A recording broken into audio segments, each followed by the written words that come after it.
반갑습니다. 우리 플라톤 아카데미에서 주관하고 있는 이 행사는 원래 재단 본부에서 쭉 진행되었었는데요.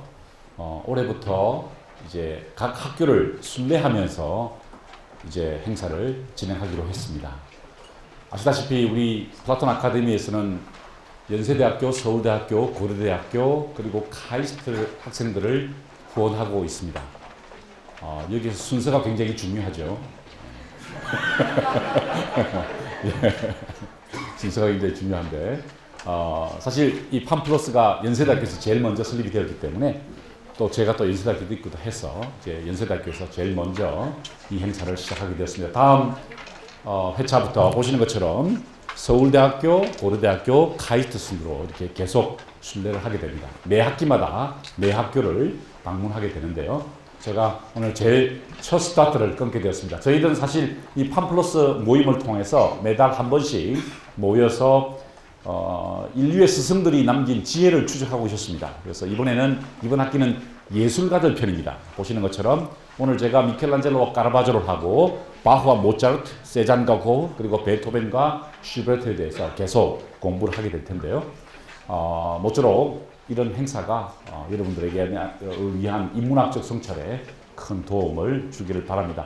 제가 그러면 지금부터 그 예술가들 중에서 미켈란젤로와 까라바조에 대해서 먼저 발표를 하도록 하겠습니다. 제 계획은 이렇습니다. 한 50분 강의를 하고요. 한 5분 쉬고 다시 50분 강의하고 질문을 받는 걸로 이렇게 하도록 하지요. 제가 이 강의를 준비하면서 굉장히 힘들었습니다. 제가 최근 한 2, 3년 내에 강의 준비한 것 중에서 제일 힘든 강의 준비였습니다. 왜냐하면은 도저히 뺄 게 없어요. 양이 없어서가 문제가 아니라 양이 너무 많아서 이 엄청난 양을 2시간 만에 소화한다는 것이 과연 가능할까? 미켈란젤로와 까라바조를 2시간 만에 설명하는 것이 과연 가능할까라는 그런 어려움이 있었어요. 그래서 제가 먼저 모두에 말씀드리는 것은요. 약 60% 정도의 작품만이 소개될 겁니다. 100%가 아닙니다. 미켈란젤로 작품을 다 보지는 못해요. 까라바조 작품을 다 보지 못합니다. 왜냐하면 너무 작품이 많고 또 한 작품 한 작품마다 너무 중요하기 때문에 제가 중요한 것들을 가지고 한 60% 정도를 여러분께 소개해 드릴 겁니다. 신속하게 제가 설명할 테니까요. 잘 따라와 주시기 바랍니다. 이걸 빼는 작업 때문에 제가 머리가 아팠어요. 넣는 작업 때문에 머리가 아픈 게 아니라 도대체 무엇을 뺄까 이 고민 때문에 제가 아주 머리가 아팠는데 어쨌든 한번 시작해 보도록 하겠습니다. 강연 제목은 르네상스의 천사와 악마 미켈란젤로와 까라바조입니다. 제목이 너무 황당하죠? 이것은 제가 붙인 게 아니고 우리 박유경 연구원이 붙인 겁니다. 천사와 악마라고 붙였더라고요. 그래서 제가 나름대로 의미가 있다. 천사가 악마일 수도 있고 악마가 천사일 수도 있기 때문에 의미가 있다라는 생각을 하면서 제가 이 승인을 했고요. 그래서 제가 오늘 여러분들께 이 세 가지 주제로 말씀을 드릴 겁니다.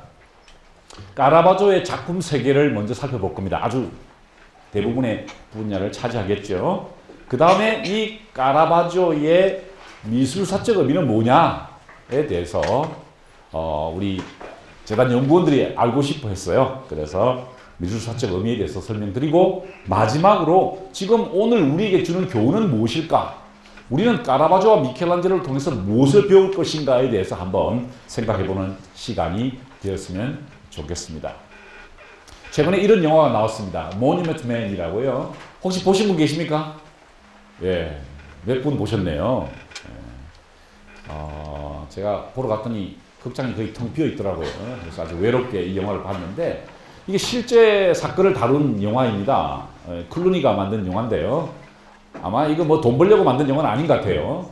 무엇인가를 기념하기 위해 만들었는데 어떤 내용이냐면은 2차 대전 때 히틀러가 많은 예술 작품들을 이게 훔쳐갑니다. 자기가 다 소유하기 위해서 유럽의 각 도시에서 그때 그 숨겨져 있는 히틀러의 작품들을 되찾는 작업을 했던 실제 부대입니다. 모뉴멘트맨이라는 부대였는데요.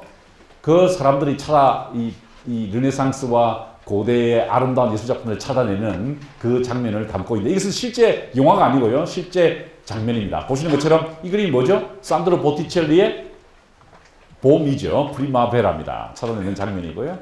그 영화에서 아주 주제가 되었던 이 겐트 재단화죠. 이 겐트 재단을 찾는 장면이었습니다. 그런데 이 영화의 하이라이트는요. 바로 이 대리석을 찾는 장면이었습니다. 브루헤에 있는 피에타라는 작품인데요. 영화에서 이 작품을 찾기 위해서 저 모뉴멘트맨들이 생명을 걸고 그 작품을 되찾기 위해서 노력하는 장면이 나옵니다. 실제로 이 모뉴멘트맨들이 찾고자 했던 이 브루헤의 이 피에타는요, 동굴 속에 숨겨져 있었죠. 너무 좋아서 사람들이 환성을 지르는데요.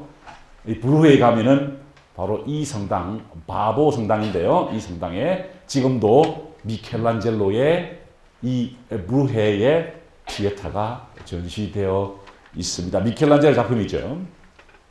대리석 한 개를 되찾기 위해서 한 사람이 목숨을 바치게 됩니다. 이 영화에서 실제로 그런 일이 있었죠. 미켈란젤로가 어떤 생각을 지금 하늘에서 하고 있을까요? 자기 대리석 작품 한 개 때문에 목숨을 바쳤다는 2차 대전 때 그런 일이 일어났다는 것에 대해서 과연 어떤 생각을 할까요? 아니, 지금 그 영화가 우리에게 던지는 질문은 예술이란 도대체 무엇인가? 아니, 미켈란젤로가 도대체 어떤 존재인가? 우리 인류에게 어떤 존재인가? 라는 질문을 던지고자 클루니가 사비를 들여서 그 영화를 만든 것이 아닌가 이렇게 생각을 하게 됩니다. 르네상스의 천재입니다. 이 르네상스의 천재는요, 보시는 것처럼 카프레스라는 곳에서 허름한 시골집에서 태어났습니다. 제가 이건 이번에 가서 찍은 사진인데요. 2월 달에 가서 찍은 사진인데 바로 이곳이 세티냐노입니다. 어머니가 6살 때 돌아가셨어요. 미켈란젤로는 어머니를 본 기억이 없었습니다. 가족들은 이제 미켈란젤로를 세티냐노라는 피렌체에서 한 20분 거리에 떨어져 있는 산골 마을로 내보냅니다. 거기서 유모에게, 젖먹이 유모에게 키우도록 하고 자기 가족들은 피렌체로 떠나버리죠. 제가 이번에 그곳에서 사진을 찍기 위해서 갔었습니다. 2월 달에 가서 이 길을 찾았습니다. 브로나우티 시모니. 브로나우티가 미켈란젤로의 성입니다. 성. 그 성의 그 이름. 그러니까 미켈란젤로가 이곳에 살았을 것이다 라고 추정되기 때문에 이 길 이름을 비아 브로나우티라고 이름 붙였죠. 이곳이 세티냐노의 중앙성당, 요게 중앙성당입니다. 흐름하죠, 그죠? 굉장히 흐름합니다. 뭐 밀라노나 피렌체에 있는 대성당에 비하면 흐름하기 짝이 없는데 제가 그 안에 들어가서 가슴이 너무 아팠어요. 그쪽에서 본 게 바로 이 작품입니다. 세티냐노를 대표하는 작가가 조각한 부조 작품이죠. 마돈나인데요. 어머니와 아들이 정답에 얼굴을 맞대고 있습니다. 미켈란젤로는 틀림없이 6살 때부터 이곳에서 이 성당을 다니면서 자기 어머니를 생각했을 것입니다. 어머니를 보지 못했죠. 당시 미켈란젤로가 작품을 할 그 시대의 대부분의 성모상은 이런 식으로 조각이 됩니다. 혹은 그려집니다.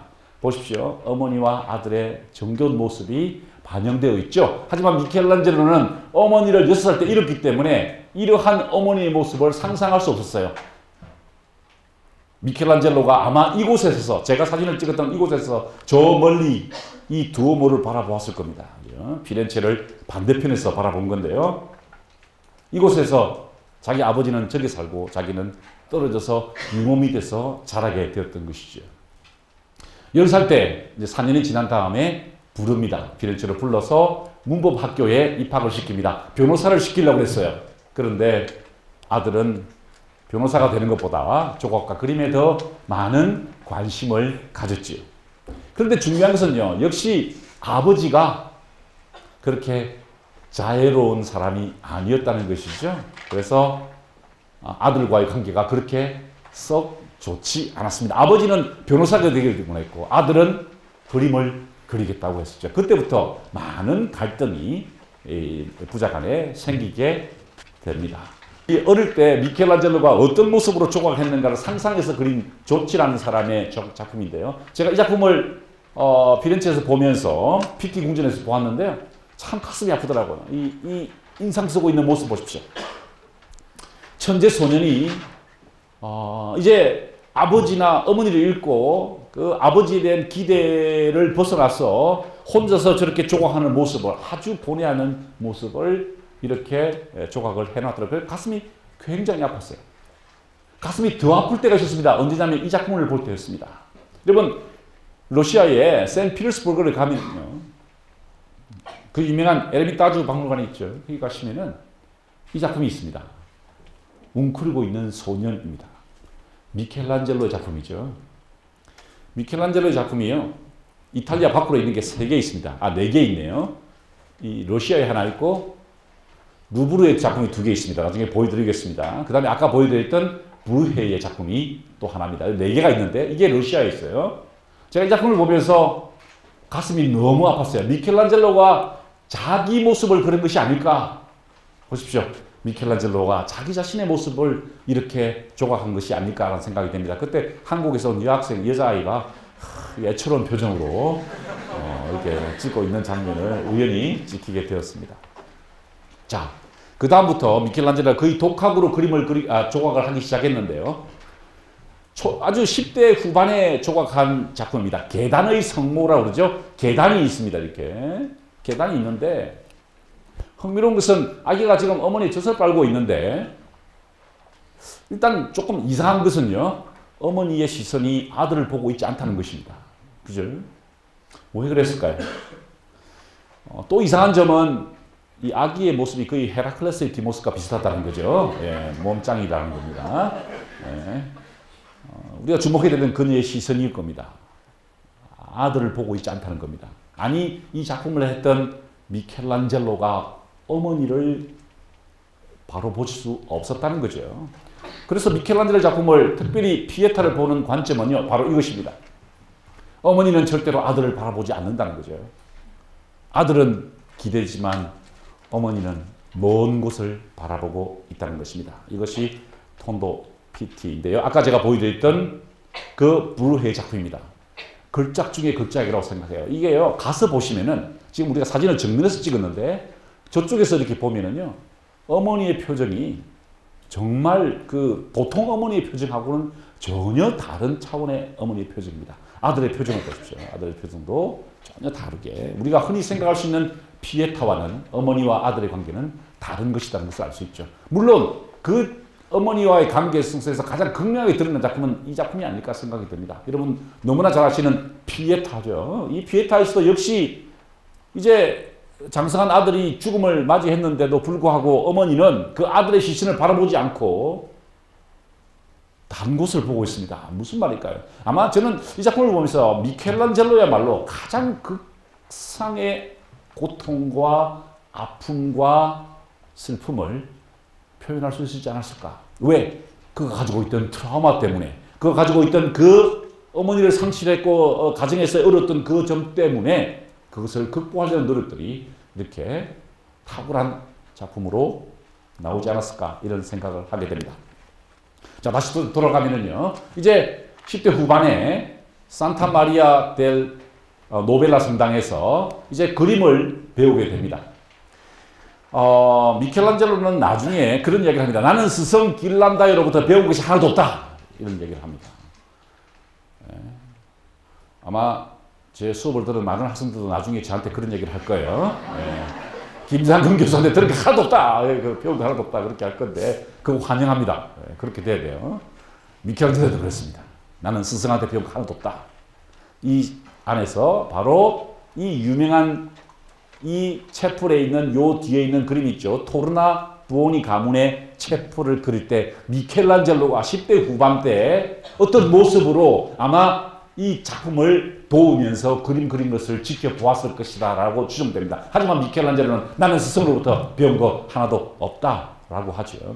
거의 독학했습니다. 어디서 독학했느냐? 바로 마사초라는 15세기 전반의 화가가 그렸던 브랑카치 채플의 프레스코화를 보면서 미켈란젤로는 많은 것을 배우게 되죠.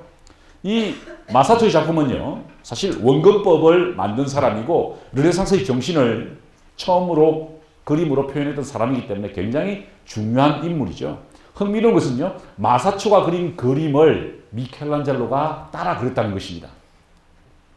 미켈란젤로가 이곳에서 마사초가 그렸던 그림들, 여기 보시면 이 옷의 질감을 보시는 것처럼 실험적으로 그려보았다는 것이죠. 그러니까 미켈란젤로의 습작이 지금도 남아있는 것을 봐서 미켈란젤로 이곳에서 많은 영감을 받았다는 것을 알 수 있습니다. 자, 그런데 이 미켈란젤로가 어디서 또 정신적인 영향을 받느냐면 바로 이 사람으로부터 받습니다. 지롤라모 사보나롤라라는 사람입니다. 이 사람은요, 수도사였는데 1494년도에 갑자기 피렌체에서 혜성처럼 등장했습니다. 그리고는 심판을 이야기하기 시작했습니다. 피렌체가 당시에 프랑스의 공격을 받았거든요. 아니, 이탈리아가 정복받았죠. 그러니까 이 사람이 뭐라고 이야기했냐면은 피렌체가 타락했기 때문에 하나님의 심판이 임한 것이고 지금 프랑스 군대는 신의 심판이다라고 이야기합니다. 그랬더니 많은 사람들이 그의 설교를 듣고 자신의 삶을 돌아보게 되죠. 많은 사람들이 지금 있지 않습니까? 이 사람이 누굴까요? 바로 보티첼리입니다. 이게 보시는 이 사람이 바로 보티첼리인데요. 지롤라모 사보나로라 설교를 듣고 이 강렬한 설교, 회개하지 않으면 지옥으로 떨어질 것이다 라는 강력한 설교를 들으면서 심지어 보티첼리조차 회개하고 더 이상 이런 그림을 그리지 않겠다라고 선언합니다. 누가 그린 그림이죠? 보티첼리가 그린 비너스의 탄생입니다. 그죠? 아프로디테의 탄생인데 나는 더 이상 이런 그림 그리지 않겠다. 그래서 그린 그림이 이런 그림들입니다. 보시는 것처럼 종교화죠. 천하의 보티첼리가 이제 더 이상 나는 르네상스의 신화적인 주제로 그림을 그리지 않겠다라고 하면서 이런 주제를 그립니다. 이것은요, 심판에 대한 이야기입니다. 하늘문이 열리고 천사가 내려오고 지하 세계에서 죽은 사람들이 일어나고 예수가 탄생하는 장면입니다. 천지가 개벽하는 장면을 그렸던 거죠. 보티첼리는 지롤라모 사보나로라 설교를 듣고 그때부터 종교화만 그리게 되죠. 나중에 미켈란젤로는요, 이렇게 회고합니다. 나이가 70이 넘어서도 이렇게 이야기하죠. 가끔씩 불과 심판의 설교로 피렌체의 청중을 사로잡고 있던 그 지롤라모 사보나로라의 설교 소리가 들려온다. 그런데 이 사람이 화형을 당합니다. 불의 심판을 외치다가 불에 타 죽게 되죠. 바로 그 사건을 담고 있습니다. 여기 보시면은 바로 이 신열의 정청에서 여기서 화형을 당했습니다. 여기도 얽힌 이야기들이 굉장히 많습니다. 왜 불타 죽었는지, 자기가 불의 심판을 이야기하고 자기가 신의 사자다라고 이야기하니까 프란체스코파, 이분은 도미니코파였거든요. 프란체스코파에서 네가 진짜 불의 심판을 이야기하고 불의 심판을 네가 이야기한다면 너는 그러면 불에서 살아남을 수 있냐 그랬더니 당연히 불에서 살아남을 수 있다 그래요. 그러면 불의를 걸어가보자 그럽니다. 그래서 프란체스코와 도미니코파의 수도사들이 불의를 걷는 시합을 하기로 합니다. 굉장히 중세적인 이야기죠. 그죠? 르네상스의 도시였던 피렌체가 갑자기 중세로 다시 돌아간 거예요. 장작을 펴놓고 그 위를 걸어가기로 했습니다. 지롤라모 사보나로라가 그 길을 걸어갔을까요? 안 걸어갔을까요? 지롤라모 사보나로라는 갈 것 같아요? 안 갈 것 같아요? 안 갈 것 같죠. 그죠? 이렇게 이야기했습니다. 야, 이거 내가 지금 이 성직자 옷을 입고 있는데 이 성직자 옷을 입고 걸어가서 살아나오면은 너희들은 내가 신의 사자기 때문에 살았다 그러지 않고 이 옷 때문에 살았다고 얘기할 거다 그런 거예요. 그래서 이 옷을 벗고 그래야 되는지 입고 그래야 되는지 토론해봐야 된다. 신학적인 토론이 필요하다. 그래서 이 안으로 들어가 버렸습니다. 들어가서 시간 끌기를 한 거예요. 한 시간쯤 지났는데 또 나왔습니다. 그러더니 이렇게 얘기하죠. 내가 지금 목에 십자가를 걸고 있는데 이 십자가를 메고 불 속에 들어가면은 내가 살아나오면은 내가 때문에 사는 게 아니라 이 십자가 때문에 살았다고 얘기할 거 아니냐. 이 십자가를 걸고 있어야 되냐 벗어야 되냐 신학적으로 토론이 필요하다라고 또 들어가 버렸어요. 그러다가 한참 있다가 나오는데 마침 비가 뚝뚝 떨어져 불이 꺼져요. 그러니 이렇게 얘기합니다. 봐라. 하느님께서 이 심판을 원치 않으신다. 불이 꺼지고 있지 않냐? 그랬더니 이 피렌체에 있던 시민들이 어떻게 했을까요? 저놈 잡아라. 그랬더니 사기꾼이다. 해서 불태워 죽였던 겁니다. 바로 그 장소입니다. 여기가 바로 그 불타 죽은 장소가 지금도 현판으로 기록되어 있죠. 기록되어 있습니다. 불의 통로를 걷겠다고 호언장담하던 그가 이곳에서 불에 타 죽었죠. 미켈란젤로가 이런 말을 합니다. 아직도 내 귀에는 하나님의 심판을 외치던 사브롤라의 음성이 들려온다는 것입니다. 자, 이 점은요, 제가 여러분들을 재미있게 하려고 한 것이 아니라 미켈란젤로 작품 속에는요, 심판의 두려움이 있었다는 것입니다. 나중에 시스테나 예배당을 보시게 되겠지만 주제는요, 심판입니다. 그렇죠? 또 유명한 최후의 심판도 있죠. 왜 그가 그런 작품을 그렸을까? 바로 이 지롤라모 사브롤라의 영향이 있었다는 것이죠. 자, 이런 미켈란젤로가 어떻게 메디치 가문의 눈에 들게 되었느냐? 길거리에서 우연히 조각을 하고 있었습니다. 조각하고 있는데 로렌조 데 메디치가 그를 발견하고는요, 이 아이를 스카웃합니다. 스카웃해서 자기 집에다가 놓고요, 키웁니다. 미켈란젤로가, 천하의 미켈란젤로가 어떻게 탁월한 예술가가 되었을까? 바로 메디치 가문의 일강이 되어서 누구한테서 공부를 하느냐? 바로 이 정원에서 이 정원을 거닐면서 누구에게 수업을 받느냐? 바로 이 사람에게 수업을 받습니다. 마르실리오 비치노입니다. 당대 최고의 플라톤 학자였죠. 또 이 사람이 만든 재단은 아니고 기관이 있습니다. 뭐죠? 플라톤 아카데미입니다. 이 사람이 바로 플라톤 아카데미를 만든 분입니다. 이분 밑에서 플라톤 철학을 배우게 되죠. 미켈란젤로를 이해하기 위해서는 플라톤 철학을 이해해야 한다는 것입니다. 미켈란젤로의 미학은요, 아리스토텔레스적인 미학이 아니고 플라톤적인 미학입니다. 나중에 조금 설명을 하게 될 겁니다. 왜 그런 영향을 받았느냐? 바로 이 마르실리오 비치노로부터 플라톤 철학에 대한 공부를 했기 때문이죠. 드디어 첫 작품입니다. 여러분은 제게 참 감사하셔야 될 거예요. 왜냐하면은 고맙다고 하셔야 됩니다. 왜냐하면은 지금 보여드리는 모든 사진과 거의 모든 현장은 제가 직접 가서 보고 찍은 겁니다. 그러니까 아까 말씀하신 대로 저는 보지 않으면 쓰지 않기 때문에 다 현장 사진을 찍어요. 예를 들어 이 바쿠스는요, 이게 제가 현장에서 찍은 사진입니다. 이 사진 찍을 때 굉장히 힘들었어요. 못 찍게 하거든요. 근데 자, 이 바쿠스가 미켈란젤로의 거의 공식적인 첫 작품입니다. 기가 막히죠? 바쿠스는 술을 신입니다. 한잔 했어요. 그죠? 근데 몸이요, 가서 보시면은 이 털졌습니다. 이렇게. 한잔 하면 어떻게 되죠? 저는 잘 모르지만 여러분은 잘 아시죠? 오늘 저녁에도 그런 현상이 나타날 텐데, 이렇게 들어. 놀라운 작품이죠. 추기경이 이 작품을 원래는 매입하려고 했는데 너무 에로틱해서 인수 거절이 됩니다. 지금은 바르젤로 미술관에 전시되어 있죠. 바르젤로는 피렌체에 있는 박물관인데요. 여기 있는 폰도, 요것도 다 미켈란젤로의 작품으로 알려져 있습니다. 그리고 그린 그림이 아주 희귀한 그림입니다. 보통 미켈란젤로는 조각을 전반부에는 했는데요. 거의 유일하게 그림을 그렸는데요. 우피치 미술관에 있는 작품입니다. 그런데 흥미로운 것은요, 구도상의 혁신을 이룹니다. 한 번도 성가족, 요셉과 마리아와 아기 예수를 이렇게 그려본 적이 없습니다. 대부분 아기를 안고 있거나 뭐 이렇게 이런 표정을 그리는데, 보시는 것처럼 아기를 뒤에서 토스하는 거예요. 그죠? 이렇게 토스해서 받는 겁니다. 이렇게 받는 건데.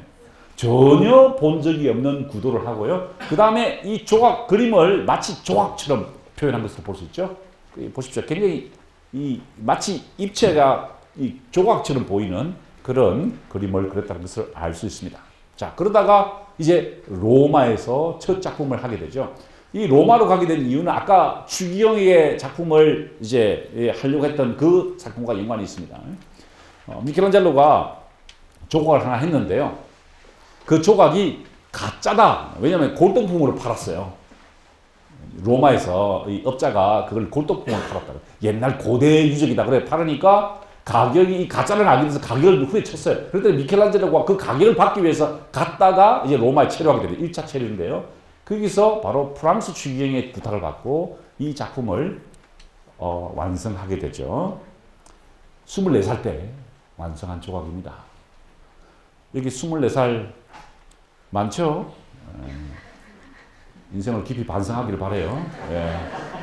미켈란젤로가 24살 때 피에타를 완성했죠. 아주 뭐 천재 중에 천재라는 것을 여실히 증명하고 남아있는 작품입니다. 이 손 처리된 것. 실제로 여러분 이 어머니가 아들이 죽었어요. 그 시신을 안고 있으면 어떻게 될까요? 굉장히 부자연스러울 겁니다. 저기 지금 제 아들하고 제 처가 지금 저기 있는데 지금 아들이 저렇게 저 키가 180 넘는 애를 갖다가 어머니가 안고 있으면 어떻게 될까요? 굉장히 모습이 이상해 보일 거예요. 그죠? 그런데 보십시오. 아주 조화롭게 이렇게 안고 있는 모습으로 조각을 완성해냈죠. 이제 이 작품에서 영감을 받아서 이런 영화도 만들어진 것으로 알고 있죠. 자, 미켈란젤로의 천하 명작은 누가 뭐래도 다비드입니다. 1504년도에 만들어진 작품이죠. 5.5m였고요. 길이가 이 대리석은 50톤 대리석이었습니다. 아무도 건드리지 못했어요. 오랫동안 방치되던 예술가들에게 누구든지 자신 있으면 작품을 해봐라 라고 했는데 미켈란젤로가 이걸 완성하게 되죠. 뭐 이 작품에 대해서 설명을 많이 들을 수 있지만 이 작품의 설치에 대한 이야기만 간단하게 드리겠습니다. 자, 아까 여기서 보실 때는 이게 보통 사람 모습처럼 보이는데 이 사진에서 보시면은 얼굴이 굉장히 크다는 걸 드시죠, 그죠? 가분수입니다. 머리가 되게 크게 돼 있어요, 그죠? 왜 이렇게 돼 있을까요? 바로 이 사람의 시선에서 볼 때 원근법을 적용시킨 겁니다. 그죠? 이게 5.5m니까 여기 한 4m 되겠죠, 그죠? 근데 밖으로 나오면 5m 될 겁니다. 5m 밑에서 보면은 어떻게 될까요? 얼굴을 똑같이 우리처럼 등신대로 하면 어떻게 되죠? 얼굴이 작게 보이는 거죠. 그래서 얼굴을 크게 해야만 전체 비율이 맞게 보이는 것입니다. 그래서 이런 식으로 조각을 했다는 거죠. 아주 흥미로운 이야기는요, 이 작품을 어디다가 설치하느냐의 문제였습니다. 미켈란젤로가 1504년에 이 작품을 완성했을 때 이 작품을 어디에다가 설치할 것인가를 놓고 특별위원회가 구성되었죠. 그 위원회에서 아주 핵심적인 역할을 했던 사람이 그 유명한 레오나르도 다빈치입니다. 다빈치는 이렇게 이야기했습니다. 미켈란젤로의 작품은 반드시 실내에다가 집어넣어야 된다. 그랬더니 미켈란젤로가 펄쩍 뛰었습니다. 무슨 소리 하시는 거냐고 당신. 내 작품은 반드시 나대지에 여기 공터에다가 전시해야 된다고 그랬어요. 그랬더니 아니라고. 다빈치는 여기다가 집어넣자고 합니다. 여기다가. 여기 보시면은 여기 시니어라 지금 여기 있죠, 그죠? 작품 여기 있지 않습니까? 근데 여기다가 집어넣자고 그랬어요. 여기다가 다비드상을 설치하자고 주장했습니다. 그랬더니 미켈란젤로가 펄펄 뜹니다. 절대로 그래서는 안 된다. 왜 그랬을까요? 그게 이유가 있습니다. 당시에 어떤 논쟁이 있었냐면은 아름다움을 표현하기 위해서 조각이 더 위대한 예술 장르인가 아니면은 회화가 더 유효한 예술 장르인가를 놓고 막 경쟁이 붙었어요. 미켈란젤로는 그림이 더 뛰어난 예술 장르라고 생각했을까요? 조각이 더 뛰어난 예술 장르라고 생각했을까요? 당연히 조각이겠죠, 그죠? 그런데 다빈치는 무엇일까요? 그림이 더 중요하다고 그랬습니다. 그림이. 그래서 왜 여기다가 다빈치는 다비드를 여기다 집어넣자고 했냐면은 바로 이 효과를 노리기 위해서입니다. 프레임 속에 집어넣겠다는 겁니다. 그죠? 프레임 속에 집어넣으면 이게 앞에 보이는 요게 프레임이 되는 거죠, 요게.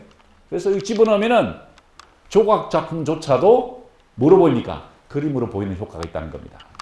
그랬더니 미켈란젤로가 펄펄 뛰었던 거죠. 그럴 수 없다. 내 작품은 조각 작품이기 때문에 사방에서 볼 수 있도록. 이거 뭡니까? 앞면만 보라는 겁니다. 앞면. 자, 이제 여기가 바로 그 장소입니다. 그 장소인데 이제 그 1504년에 설치가 끝난 다음에 이거 참 재미있거든요. 미켈란젤로와 다빈치가 치열하게 싸우는 걸 보면서 피렌체 사람들은 야, 이거 재밌다. 이거 둘이 한번 싸움을 붙여보자. 경쟁을 붙여보자. 이렇게 생각하게 되었습니다. 여기다가 이 안에 이 방이 있습니다. 이게 대회의장입니다. 500인 대회의장이라고 그래요. 이 대회의장에 한쪽은 미켈란젤로, 한쪽은 다빈치로 그림 그리게 하자는 겁니다. 재밌죠? 지금 이 조르조 바사리라는 사람이 그림이 앞을 가리고 있는데요. 왜 가리고 있냐면은 미켈란젤로와 다빈치가 둘 다 완성하지 못하고 떠납니다. 그래서 그 뒤를 다른 사람의 그림이 가로막고 있어요. 조르조 바사리라는 사람인데 그 사람도 굉장히 유명한 사람입니다. 요즘 그 논쟁이 있어요. 조르조 바사리의 그림을 걷어내고 미켈란젤로와 다빈치의 그림을 복원시킬 것인가 아니면 말 것인가. 이 사람은 16세기 후반의 작가거든요. 그래서 논쟁이 아주 치열하게 진행되고 있습니다. 저는 그대로 보존해야 된다고 생각하는 사람입니다. 여러분 어떻게 생각할지 모르겠어요. 이게 약간 B급이니까 B급 걷어내고 1급을 하자. 잘 모르겠어요. 근데 어떤 그림을 그렸을까? 미켈란젤로는 이런 대생을 그렸습니다. 미켈란젤로가 그린 건 다 없어져 버릴 거예요. 나중에 상갈로라는 사람이 미켈란젤로가 그렸던 것을 카피를 해놓았습니다. 1542년에 꽤 오랫동안 보존됐다는 거죠. 벽에다가 이렇게 기초 도안을 그리고 갔다는 겁니다. 여러분 이거 굉장히 중요한 이야기입니다. 제가 왜 이것이 중요하다고 그러냐면은 이것이 바로 기초 도안이라는 거죠. 미켈란젤로는 플라톤적인 사고를 하는 사람이었기 때문에 반드시 도안을 그립니다. 도안이 뭘까요? 원형이죠. 원형. 모델입니다. 이게 뭘까요? 플라톤의 이데아를 말합니다. 그림이 나타나는 현상 그 너머에 이 모델이 있다는 거죠. 모델. 이데아가 있다는 겁니다. 그래서 반드시 플라톤의 그림은 미켈란젤로의 그림은 반드시 이 원형 모델이 있습니다. 근데 그걸 공격하는 사람이 나옵니다. 누굴까요? 까라바조입니다. 까라바조는 이걸 그리지 않습니다. 붓을 들고 물감을 칠한 다음에 바로 그려버립니다. 도안 없이. 야, 이거 진짜 무서운 이야기죠. 그죠? 도안 없이 그림을 그린다는 게 도대체 무슨 의미일까? 나중에 우리가 토론해 볼 여지가 있는 것이죠. 자, 미켈란젤로가 한쪽에서 이쪽 그림을 그릴 때 반대쪽에서 다빈치는 이런 그림을 그렸습니다. 어떻습니까? 여러분, 이게 누벤스가 모작한 건데요. 어떤 작품이 좋으세요? 이 작품이 좋으세요? 이 작품이 좋으세요? 사람마다 선택하는 게 다르죠. 굉장히 이 역동적인 장면이죠. 말을 다빈치는 굉장히 많이 그렸죠. 자, 그러다가 왜 중단하게 되냐면은 바로 율리우스 2세 교황께서 로마에서 미켈란젤로를 소환합니다. 자기 무덤을 만들으라고 그래요. 바티칸에다가 대성당에다가 자기 무덤을 만들으라고 지시를 내립니다. 미켈란젤로가 그린 여러 도안 중에 한 개입니다. 다 불태워버리는데 마지막 장면에 남아있는 요게 미켈란젤로가 그렸던 도안입니다. 이런 식으로 거대한 대리석을 만들려고 그랬어요. 대리석 조각을, 무덤을. 보십시오. 이게 있는 사람들 보이죠? 이런 인물들을 50명을 만들려고 그랬습니다. 그러려면은 얼마나 많은 대리석이 필요할까요? 엄청난 대리석이 필요하겠죠? 그래서 어디로 가냐면은 피렌체에서 한 6시간 쭉 올라가면은 이곳이 나옵니다. 요게 해안 도시인데 여기가 어딜까요? 카라라는 곳입니다. 카라라. 야, 이게 뭐 하얗게 돼 있죠? 이게 뭘까요? 대리석 산지입니다. 세계에서 가장 오래된 공업 도시라고 입구에 딱 써 있어요. 로마 시대부터 대리석을 캐기 시작했는데 아직도 이만큼 남았습니다. 정말 참 복도 많은 사람이에요. 세계에서 제일 비싼 대리석이죠. 하얀색 대리석입니다. 흰색 대리석인데 미켈란젤로가 선호했던 대리석이죠. 그런데 보십시오. 여기가 카라라예요. 여기다가 요만큼 팠어요, 지금. 아직도 이만큼 남아있다는 거예요.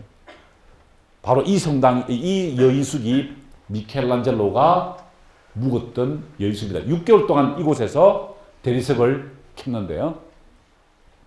저도 여기서 하루를 잤습니다. 미켈란젤로가 잤던 방에서 눈물이 나더라고요. 미켈란젤로가 이곳에서 무슨 생각을 했을까? 이 방에서 무슨 생각을 했을까? 자, 대리석 산지입니다. 보십시오. 깎아내린 거예요. 지금도 옛날 방식 그대로 이거 밑으로 내리는 것만 이게 뭐 철로 같은 게 있어서 그렇죠. 옛날 방식과 똑같이 잘라내고 있습니다. 계속 파들어가고 있는데 이게 바로 그 유명한 카라라 대리석입니다. 흠집이 하나도 없는 순수한 흰색 대리석이죠. 자, 이렇게 열심히 해서 수레 50개에다가 엄청난 대리석을 싣고 들어왔습니다. 로마에. 이제 여러분 생각해 보십시오. 50개의 대리석을 조각하려고 그러면은 향후 50년 동안 작품을 다 할 수 있는 거 아닙니까? 그죠? 그죠? 1년에 한 개씩만 해도 50년 동안 작품거리가 있는 거 아니에요? 야, 이거 진짜 멋진 삶 아닙니까? 저도 앞으로 50년 동안 1년에 책 한 권씩 써라.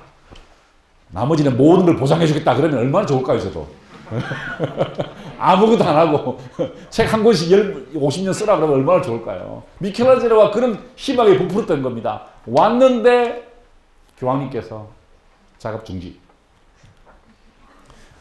내립니다. 그래서 미완성으로 남게 되죠. 보시는 작품들이 바로 그 미완성 작품들입니다. 피렌체에 있는 이 아카데미아 미술관에 있는 미완성 작품들입니다. 조각을 하다가 교황님께서 작업 중지.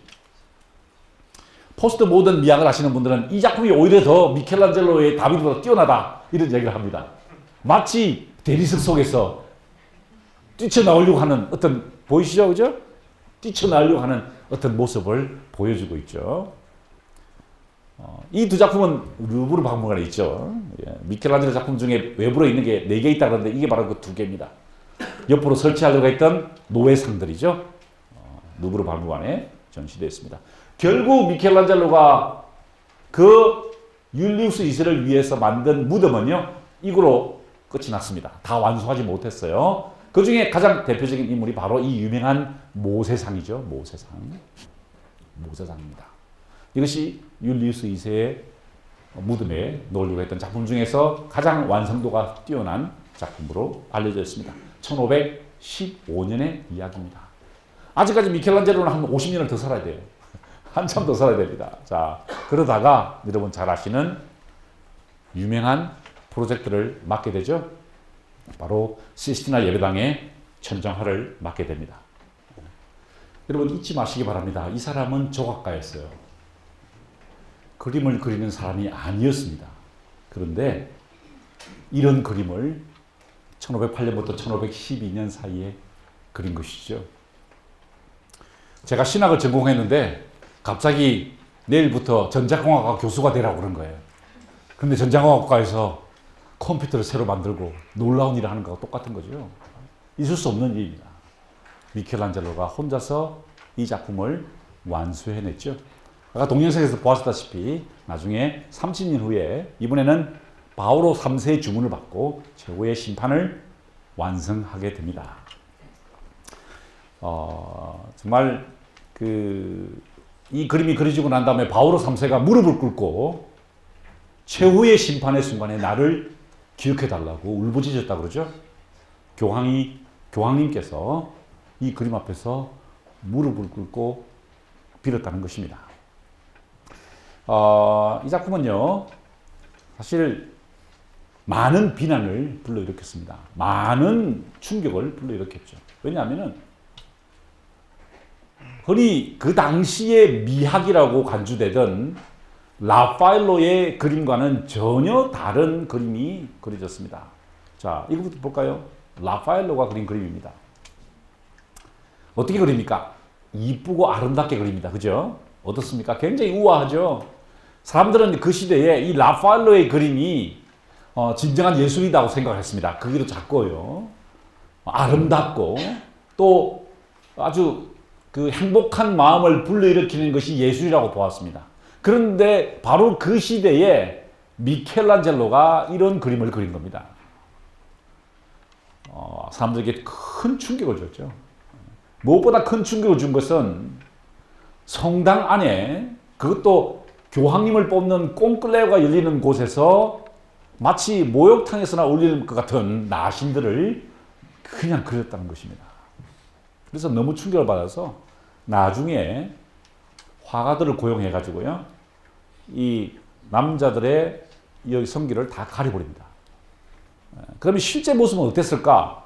그걸 보려면 어디로 가면 되냐면은 나폴리에 있는 카포디몬테에 가시면 됩니다. 제가 지금 화면이 잘 안 보이는데요.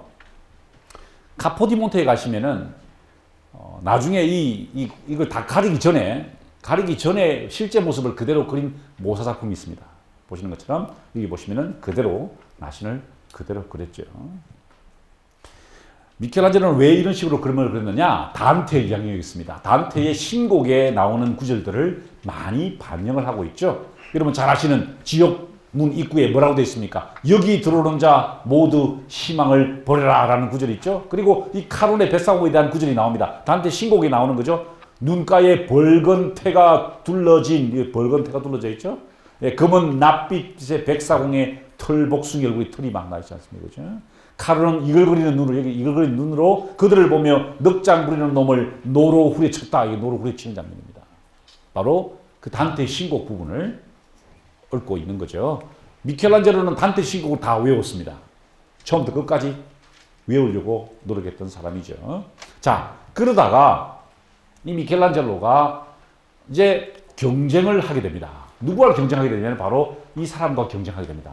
이 율리우스 2세가 이 야심만만한 교황이었습니다. 뭘 원했냐면은 자신이 교황으로 있을 때 로마를 세계 최고의 도시로 만들고 싶어 했어요. 뿐만 아니라 성 베드로 대성당, 지금의 그 큰 성 베드로 대성당을 이분이 만드시려고 했던 겁니다. 이분이. 근데 만들려고 하는데 실력 있는 장인들이 필요하죠. 그래서 이 사람들을 불렀습니다. 그래서 이 브라만테에게 이 설계도를 이 건물을 짓도록 하게 한 것이죠. 바로 이 건물이 그 브라만테가 처음에 설계 도안을 제출했습니다. 그러다가 병이 들어서 죽었어요. 그 다음에 라파엘로가 됐다가 상갈로가 됐다가 그 다음에 미켈란젤로가 이 건물 책임을 지게 되는데 설계 도면을 바꿔버립니다. 바로 이런 식으로 바꿉니다. 브라만테는 어떻게 했냐면은 요게 없는 겁니다. 요게 없는 거. 요렇게. 그리스형 건물로 지었습니다. 무슨 말이냐면 요 양쪽 길이가 같은 걸로 지었어요. 근데 미켈란젤로는 이것을 늘려버립니다. 긴 라틴형 십자가로 바꿉니다. 브라만테는 그리스형 십자가 건물을 설계했는데 미켈란젤로는 라틴형 십자가로 바꾸었어요. 왜 그렇게 했느냐? 이유가 있다는 것입니다. 플라톤 철학적으로 이해를 했습니다. 플라톤 철학이 어떤 이야기를 하고 있습니까? 자, 보십시오. 이게 지금 위에서 찍은 건데요. T자로, 그죠? 굉장히 라틴어로 길게 돼 있죠? 왜 이런 식으로 건축을, 도면을 바꾸었느냐? 플라톤의 국가론에 나오는 이야기를 담고 있습니다. 플라톤의 국가론에 의하면 통치자는 뭘 가져야 되죠? 지혜, 수호자는 용기, 일반인은 절제, 그 셋의 조화가 정의입니다. 그죠? 자, 그러니까 통치자는 지혜를 가져야 됩니다. 최고의 수장은 지혜를 가져야 됩니다. 그죠? 수호자는 용기를 가져야 되고 일반인은 절제해야 됩니다. 그래서 제가 제 아들에게 항상 해주는 말이 있습니다. 우리 집안의 통치자인 어머니는 지혜를, 우리 집안의 수호자인 나는 용기를, 그리고 너는 절제를. 그게 행복한 정의로운 가정이라는 거예요. 자, 이게 무슨 말입니까? 이게 무슨 말이냐면요. 사람의 몸도 그렇다는 겁니다. 머리는 뭐죠? 지혜가 있어야 되고, 팔은 뭡니까? 용기가 있어야 되죠. 몸은 뭐예요? 절제해야 돼요. 그죠? 너무 많이 먹으면 안 돼요. 자, 머리는 뭘까요? 교황님을 말합니다. 자, 교황님이 어디에 앉습니까? 바로 그 머리 부분에 앉으시죠. 그 다음에 주교와 신부님들은 어디 앉으시죠? 바로 이 부분에 앉으시죠. 신도들은 어디 앉으십니까? 여기 앉죠. 절제하라는 겁니다. 절제. 제가 항상 하는 이야기가 있죠. 교수는 지혜를, 조교는 용기를, 학생은 절제를. 자, 왜 성 베드로 대성당의 교황좌에 보시는 것처럼 이렇게 빛이 쫙 들어올까요? 왜 미켈란젤로가 이렇게 조각했을까요? 왜 설계했을까요?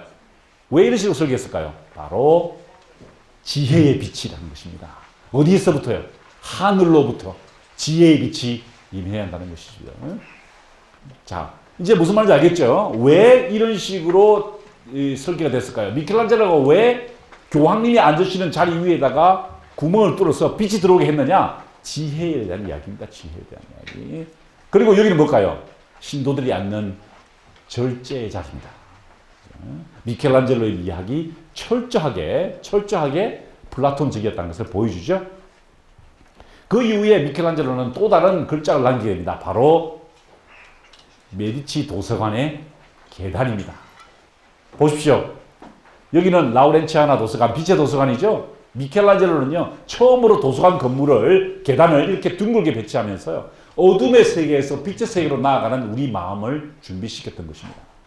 창문은 형틀만 있고 빛은 들어오지 않죠. 왜 그럴까요? 우리가 무지의 세계에 있다는 겁니다. 하지만 이제 계단을 통해서 빛의 세계로 나아가라는 뜻이죠. 로마의 최고의 광장인 캄피돌리오 광장 누가 설계했습니까? 미켈란젤로가 했어요. 제가 이곳에 가서 감동받는 것은 이 밑에 있는 이 선 배치입니다. 미켈란젤로가 저 선을 그었어요. 이렇게 선을 그었어요. 왜? 광장을 라이브하게 보이기 위해서 밑에다가 선을 그어서 이렇게 아름답게 장식을 했다는 것입니다. 그리고 마지막 작품이 바로 아까 보여드렸던 성 베드로 성당의 이 바실리카의 이 부분입니다. 도움이죠. 창문을 뚫었던 게 왜 그럴까요? 빛이 들어가야 돼. 지혜가 임해야 한다는 것입니다. 이 미켈란젤로가 89세, 우리나라 나이에 90이죠. 90의 나이에 이 작품을 완성하고 죽게 되었다는 것입니다. 자, 율리우스의 모습을 보십시오. 미켈란젤로에게 꼼짝을 못하는 장면을 그림으로 그렸죠. 교황님도 미켈란젤로를 뭐라 부르냐면은 디비노 미켈란젤로라고 불렀습니다. 무슨 뜻이죠? 신과 같은 미켈란젤로였다는 것이죠. 그만큼 이 사람은 탁월한 사람이었다는 것입니다. 미켈란젤로의 무덤이죠. 미켈란젤로의 무덤이 피렌체에 전시되어 있는데 미켈란젤로가 쓴 시 중에 하나가 아주 인상적입니다. 예술을 통해 이룩한 열정적 환상은 나 자신과 형상을 위한 절대 권력을 만들었지만 내 탐미로운 생각 중에 다가오는 것은 한때는 즐거웠으나 또 다른 한때는 험한 것. 내가 죽음을 향해 나아간다는 것입니다. 내 작품과 조각은 모두 헛된 것이다 라고 하면서 죽게 되죠. 미켈란젤로의 무덤이 안치되어 있는 산타크로스 성당입니다. 그의 영혼을 위로하기 위해서 한 음악가가 연주를 하고 있네요. 미켈란젤로는 어떤 작품 세계를 남겼는가? 여러 이야기를 할 수 있을 겁니다. 엄청난 이야기를 할 수 있을 것인데 그 중에 우리가 꼭 기억해야 될 것은, 그리고 까라바조와 함께 비교할 수 있는 아주 중요한 포인트는 이겁니다. 첫 번째, 개인적인 트라우마를 극복했다는 거죠. 그것을 예술형으로 승화시켰다는 것입니다. 어머니를 잃고 아버지와의 불편한 관계성 속에서도 끊임없이 예술을 발전시켰다는 것입니다. 아까 말씀드렸던 그 종교 의식이 있었다는 거죠. 지롤라모 사볼라의 그 설교를 평생 동안 기억하면서 그는 죄책감에 시달리는 삶을 살았습니다. 세 번째, 플라톤 사상을 반영했습니다. 마르실리오 피치노의 플라톤 사상을 받아들여가지고 그의 건축이나 그의 조각 작품에서 플라톤 사상이 등장했고요. 마지막으로 당대 미학에 대한 도전이 있었습니다.